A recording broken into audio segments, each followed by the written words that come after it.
So hi, my name's Andy McCarran. I'm MD of Sports Betting Community, and it's my very great pleasure to be able to introduce Ralph Topping, best known for his time as CEO of William Hill, into the Sports Betting Hall of Fame.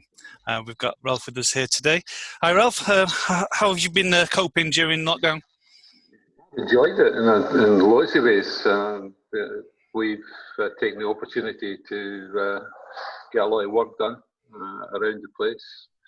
Got peace and quiet from school runs and grandchildren and whatever else, but got a bit boring at times. But overall, not too bad. Not a great hardship.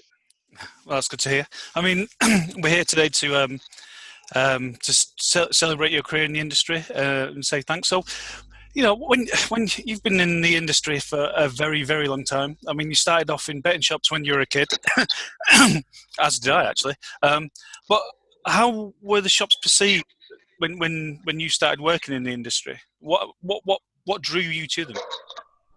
Oh, quite easily. My parents. I was at university in Glasgow, and I was costing my parents a fortune in terms of travel and whatever, and they decided to buy me a car, but one of the conditions was that I had to go and get a job, part-time job. Of course, at that age, you try and put these things off as long as you can, and one day my dad said, look, there was an advert in the Daily Record, I've got you an interview, you know, you go along to it. And it was for a betting company at that time called City Bookmakers, who later turned into Mecca Bookmakers. So surely went along. I can't say I had a burning desire to go into betting shops. I had never been in one, and it developed from there. The shops were not like they are today, but they were pretty bare. They were pretty. You couldn't see into them. It was the whole idea of betting shops at that time was that you couldn't. They were not to be attractive for the general public, so they were off-putting, but.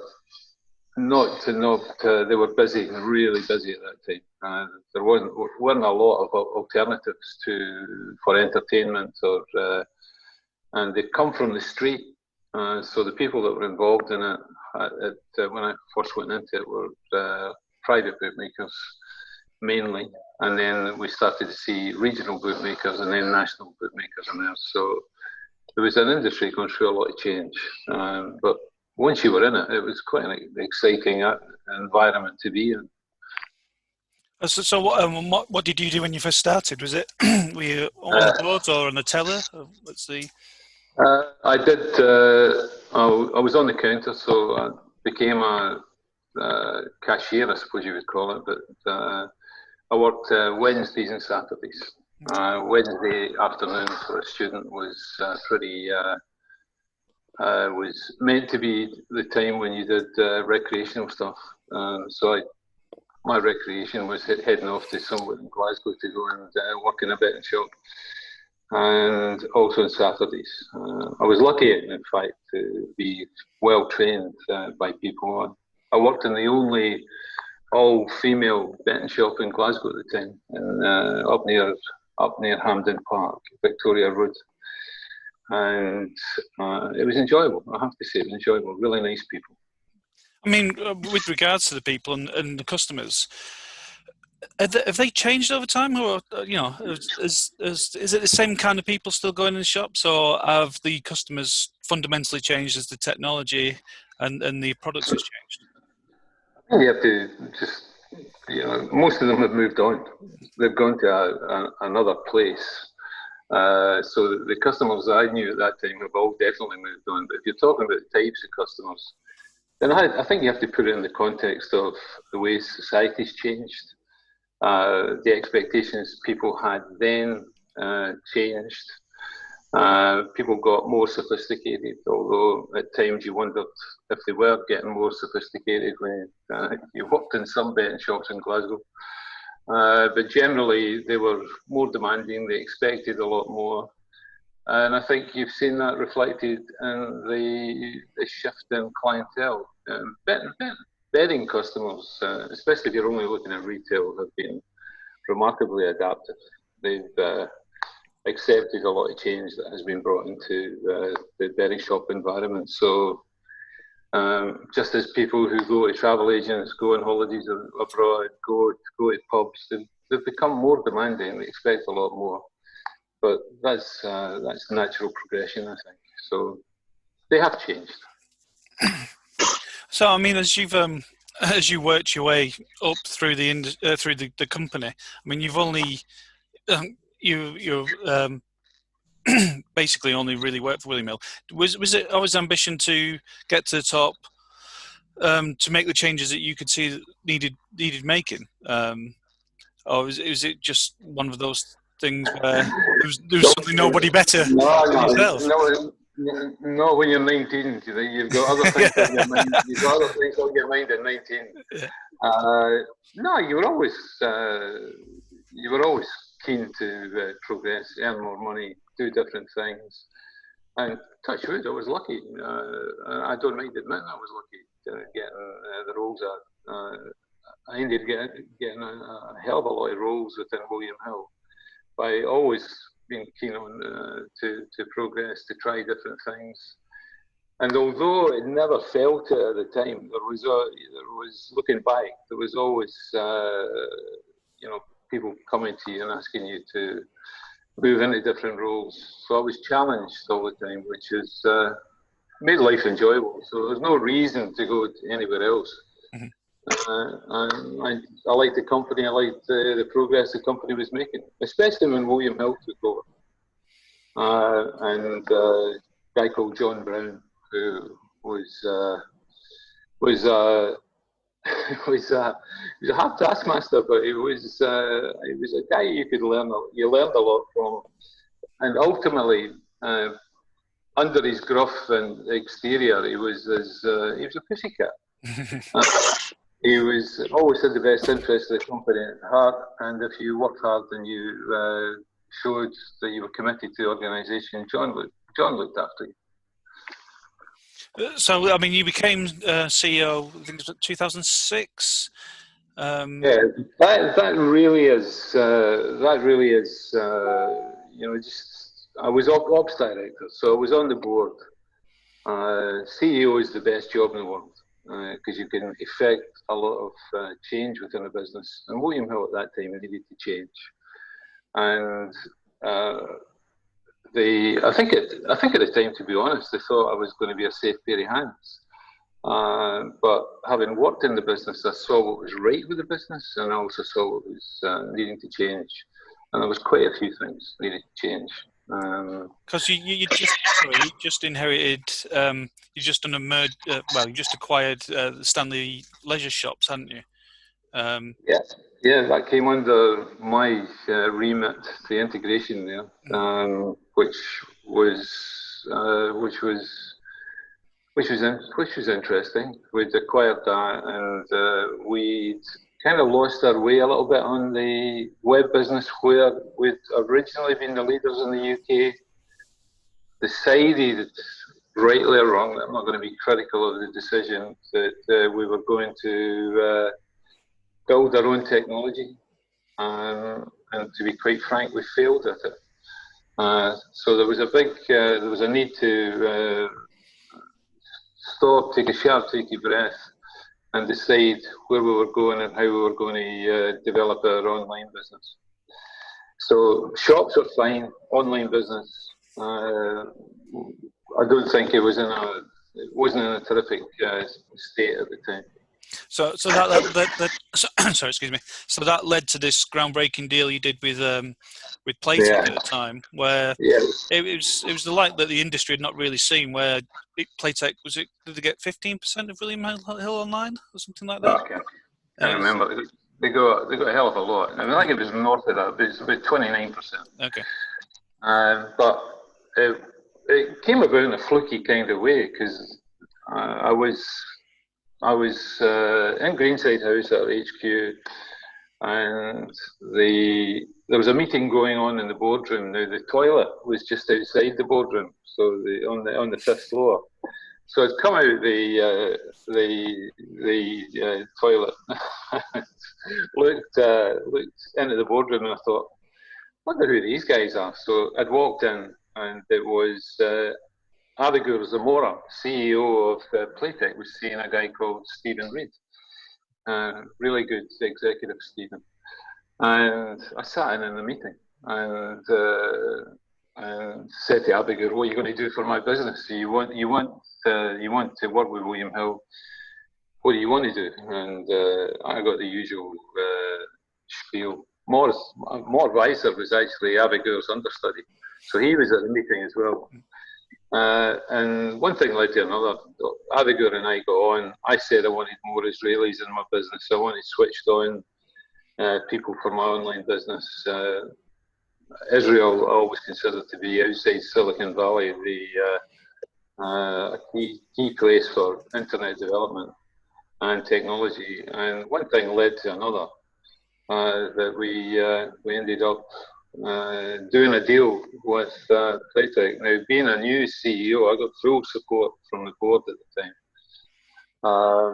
and excellent board at that time. And went to meet Terry Saggy in Berlin, of all places.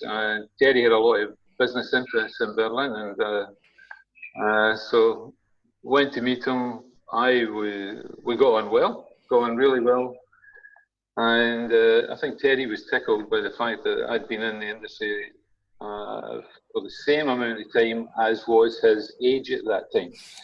So he was kind of tickled by that, but the deal was done not long after. So, and it was a good deal for both companies. Great deal for William Hill, great deal for Playtech, because it really established them in the UK and Europe, I think. Yeah, it was certainly perceived as one of the most progressive partnerships at the time, because it was so effective. I mean, at the time, was online such a different beast to retail? Was it just different customers and a different mindset? Yeah, well, I think if you were a pure online business, then that was the case. We saw the opportunity in some kind of cross-fertilization between retail and online, so we thought we were in a really good position to take advantage of that. But yeah, different kind of customers, different kind of expectations. It's almost the perfect market for any punter online. You could move from organisation to organisation, and you know, so they were again, the word sophisticated, much more sophisticated clients. But hey, that was the nature of the beast. Yeah, one of the other things you did at CEO, which was certainly now can be seen as quite far-sighted, is you took a bit more of a punt on the US. I know Betfair would position themselves a little bit with TVG, but you went in there, you bought 3 betting businesses, put them all under the William Hill brand. I mean, what was the driver there? What was in your horoscope that week? I don't take full credit for that at all. I had a very good management team at that time, and a guy called, 2 guys in particular I'd mentioned there, Henry Birch, who ran our online, and Robin Chabra, who was my strategy director, real quality guy who came up with the idea. Him and Henry and Robin came up with the idea that we should go to the States. These businesses were up for sale. Robin said we could only get 2 of them. I said I wanted 3 because I wanted to have a profitable business. Betfair didn't have a profitable business in the States at that time. And I said the only way we can swing this, I think, with the board is to say they make the case for going to the States because at some point we were going to end up in the States. Let's get the licensing. Let's be the first bookmaker to be licensed in Nevada, and let's buy the three businesses and meld them into one, and we can have a really profitable business. And Robin made it happen thanks to his hard work. He was never off a plane to the States, and the easiest part was convincing the board that we should do it. So we got great support, and that is history now. But I actually think it gave William Hill a great advantage when PASPA, repeal of PASPA happened. It gave them an opportunity, a huge opportunity in the States to kick on, which would have been, well, I wouldn't say any more than that. That gave them the opportunity. I mean, one of the highlights of your tenure as CEO, certainly from a journalist perspective, when I was covering William Hill, was your trading announcements on the stock market, and you always used to have a good backwards and forwards with one particular analyst, Ivor. But how much of a help was being a listed company, or was it a hindrance, given the demands of the stock market for, quarterly improvements, basically? Did it help you keep you focused, or? Oh yeah. It's pain in the backside at times. And I don't think you'll meet a CEO of a listed company who doesn't say that it's mind-numbing in many respects. But if you're growing and the business is developing quickly, then it makes the whole experience. It makes the experience okay. It wasn't a great hardship at all. If you're growing, and I always believed you should take shareholders with you. So never told them what was happening, but I always used to say, "What would you do if you were in my position?" and put them on the back foot, and then have a debate with them around what they were thinking. But my fundamental was always be honest with your board and always be honest with your shareholders, especially your larger shareholders, and try and give them an insight into what you're thinking and what may happen 6 months down the line. So I never viewed it as a hardship, and I had a lot of time for the analysts around that time, including Ivor, who I think was one of the best analysts around. But he himself tended to make life a bit complicated with some of the reports he put out or the documents he put out. He was always looking for a headline, but he knew his stuff. He was really good. That's good. So you ended up having 44 years, I believe it was, at William Hill. Yeah, 45 actually. 45. They did me out a year. When it came time to call it a day, had it got to a point where it was actually quite easy to end it all, or was it a more? No, it was quite difficult actually, because I wouldn't say you're institutionalised, because there was always a variety to my life at William Hill. So I never became same job, did it for 18 years. I was always moving around, and the chief executive job was the best job you could ever hope to have. So giving it up was quite a challenge after the event. But I remember having a conversation with my chairman just before I left, where he said to me, "You know what? You're leaving. You've got a hell of a lot to offer. You should really become chairman." And I said to him, "I agree. What are you going to do about it?" And he said, "Oh no, the institutions wouldn't wear it and whatever." But I think he quite liked the money and didn't want to give up the job, to be honest with you. But in a lot of ways, I think it would have made sense. But he was right, probably. The institutions would have been huffed and puffed a little bit. But I think it would have been probably one of the best things that could have happened to William Hill. I saw it happen with John Brown when he became chairman, and I think that was positive. Yeah. I was a private company at the time, and I think you lose all that knowledge, and I would have made other changes at William Hill. But I think the company needed to bring in. It had moved up stages. What it needed to do at that time was actually bring in a different CEO, a younger CEO, and more talent, and invest in much more talent. The kind of thing that Paddy Power didn't hesitate to do at the time. William Hill really needed to do that, and that was going to be the next stage. Plus, there was other development, there was other merger activity that Robin and myself were looking at, which so it was difficult to give it up, knowing the potential of the company to grow even further. So what did make you decide to move on? Age. Okay. I've done my time. I reached the point where I was coming up to a significant birthday, and I couldn't stay on any longer. It's not that you don't want to; it's just that rules are rules. I mean, since leaving William Hill, you've been investing in a number of firms. Yeah. What is it you look out for? Where do you see the opportunities within gambling for the innovation? And you mentioned talent there. Is that what's needed to succeed?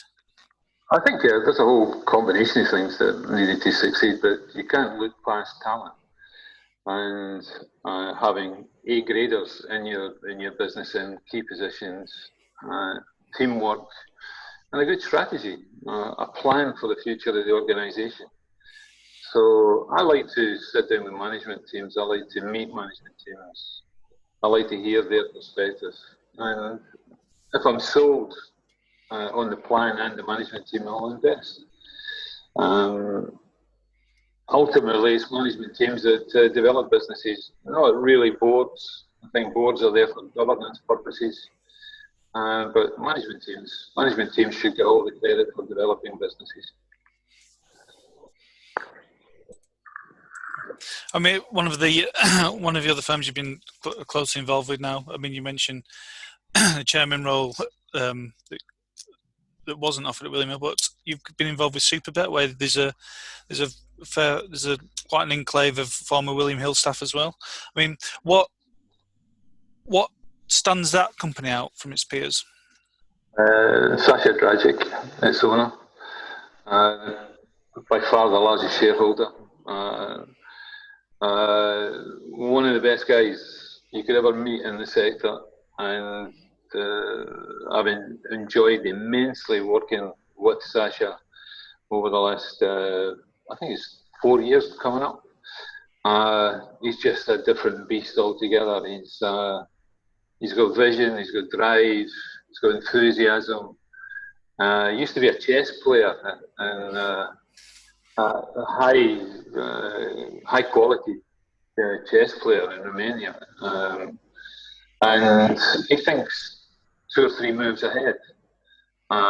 He's great. He's built a great culture. He's determined that the culture will sustain itself. He's just a fantastic man, and I'm glad to help him in any small way I can. The other thing he's done is build a really solid, strong, bright management team, and brought in Johnny Hartnett from ex-Paddy Power Betfair, who's a remarkable young CEO. And so the future's in good hands. It's got the business is run on professional lines. It has Blackstone as a shareholder. It has a good solid board, board of with some really talented people on it. So he's built a proper business, and that I wish him well. I think he's capable of hitting his long-term strategy. and growing this business quite substantially. So he's a joy to work with, actually. Fantastic man to work with. And one of the other things that's been keeping you busy is football. While you were still at William Hill, you were involved with the governance of Scottish football, Yep. and you were still involved for a while afterwards. During quite a tumultuous time, I think it was the time where Rangers got relegated and the whole division had to be reorganised. Yep. So, what would you say was more political, gambling industry or Scottish football? Not any part of life that isn't political. So there was no real difference between the two. And I think if you look at the gambling industry, it has a relationship with government, which football doesn't quite have in the sense that gambling has. But nevertheless, it attracts attention from government. Government can interfere, probably the wrong word, can show concern about football from time to time. But they're both political. What they have in common is that they've got remarkably good people working in both industries. And I was powerless in Scottish football. The way that you can, the clubs have all the power because they're the owners of the SPFL. And what you have to do there is do a bit of horse trading, a bit of influencing, and not be partisan. And I'm sure there'll be some people who say I was partisan, but they'd be wrong. I never was. Now, I come from a family, if you talk about Rangers, I come from a family that was my father and uncles.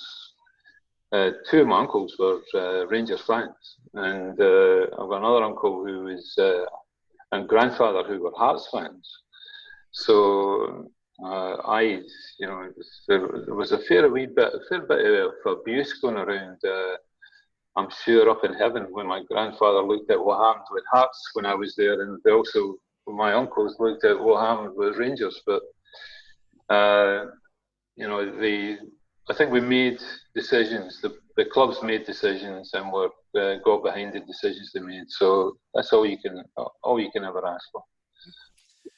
I mean, with regards to your involvement in football, and also your involvement in betting, I mean, how do you feel? What do you think about the relationship with each other? Because it's been put under a lot of a big spotlight recently. There's a lot of pressure on shirt sponsorship, for example. Is there anything fundamentally wrong, or does anything need to change, or I think how does football perceive betting? I think it worked. I think it worked up in Scotland where you had a number of. Scotland's always did more football business than any other region in the UK. It has a football-centric betting public, football-centric public. So it made sense in a lot of ways for bookmakers to sponsor high-profile tournaments. They never didn't make any sense for bookmakers to sponsor high-profile clubs because if you do that, you're going to create friends, but you're going to create enemies. So I think what bookmakers did for Scottish football was quite excellent. And I don't think they caused I think they were caught up in the concern about children or children getting involved in gambling.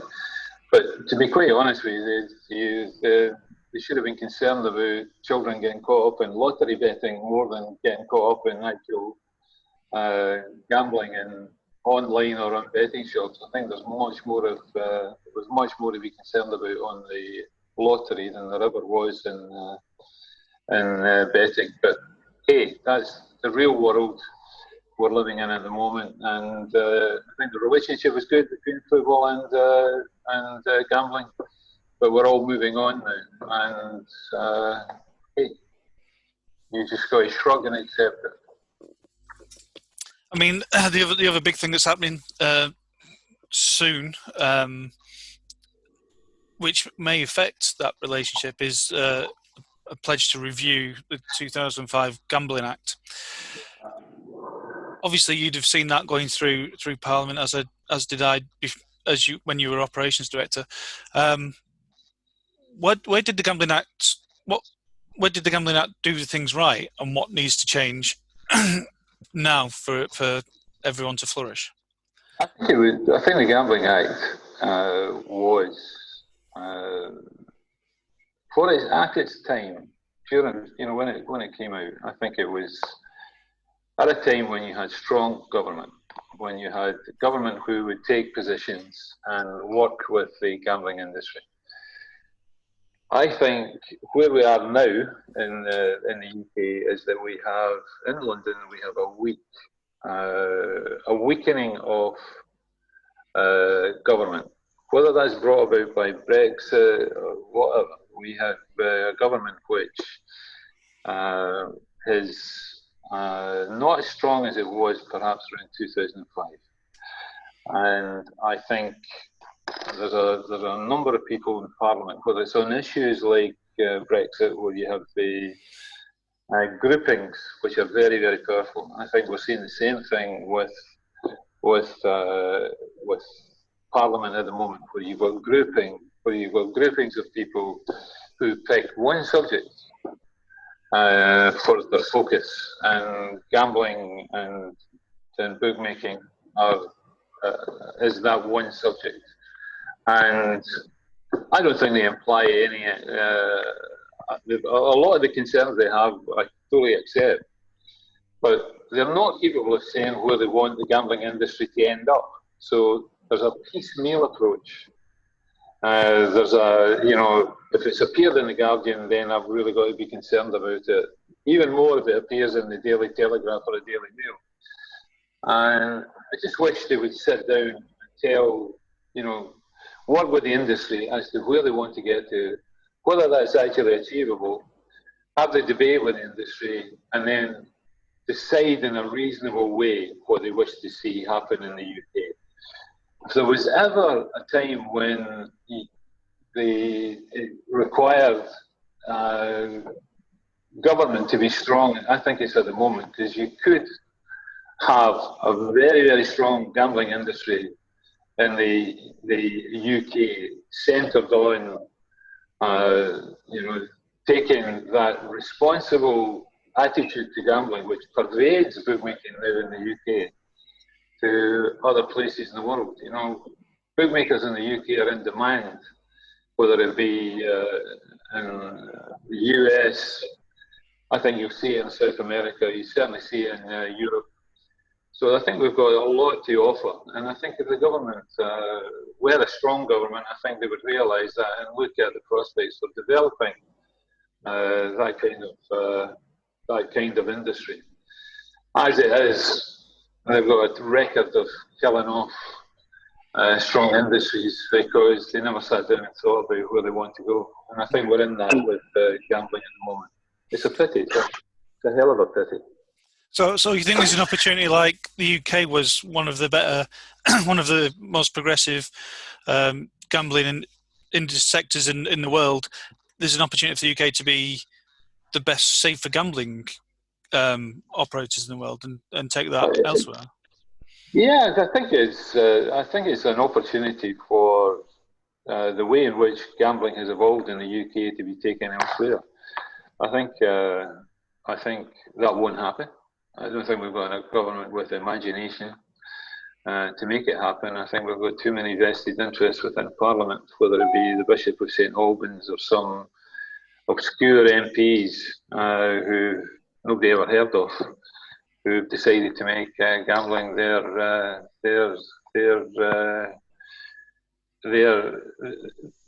who've decided to bash gambling and really don't know what the impact of that will be, can't predict it. But I think it'd be a shame because there's a huge knock-on effect to a sport like racing, which I don't think they've even considered. So it'll be interesting to see what they come up with. But if there's constructive debate, if they listen, and if they work with the industry, then that's all we can hope for at the moment. Excellent. Well, thanks for your time, Ralph. I mean, one last thing. You've been welcomed into the Sports Betting Hall of Fame.